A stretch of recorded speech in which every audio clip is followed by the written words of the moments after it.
Rafiki yangu, popote pale ulipo na unapoendelea kufuatilia mafundisho haya, mimi ni kuambie kwamba ni neema ya Mungu kukutana kwa mara nyingine, na tunaenda kuangalia juu ya masuala ya ex, juu ya masuala ya mahusiano, kuachana, kuharibiwa, lakini pia na nini ufanye ili uweze kuona utukufu wa Mungu anaweza kusaidia kutoka kwenye changamoto unazopitia. Inawezekana ni mtu ambaye umetengana na mwenzi wako, au ni mtu ambaye ulikuwa kwenye mahusiano lakini yule uliyekuwa naye si sahihi, huenda anatumiwa na shetani, au muda mwingine wewe mwenyewe maisha yako ina maana yameharibiwa kwa sababu uliingia kwenye mahusiano ambayo hujajua, hujachunguza, na kumbe umeingia kwenye mikono ya mtu wa ajabu, shetani, au mtu ambaye si mwaminifu. Kwa hiyo unaangalia namna ya kutoka, imeshindikana, na si hilo tu, unakuta unaharibiwa au umeharibiwa maisha yako. Umekosa mwelekeo, thamani ya maisha yako imepotea.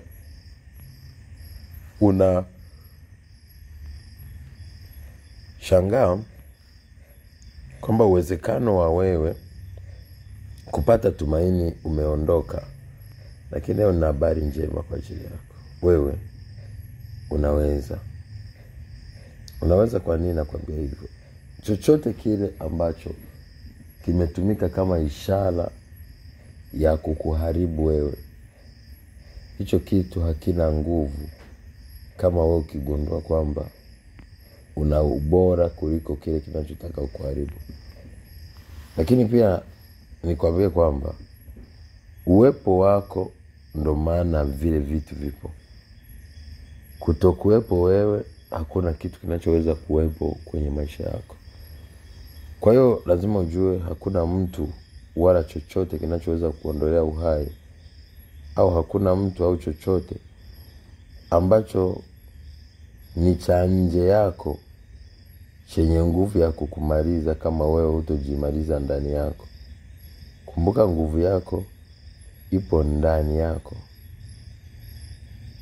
Kwa hiyo kama iko ndani yako, unatakiwa kujua wewe mwenyewe unatakiwa kuizalisha kutoka ndani.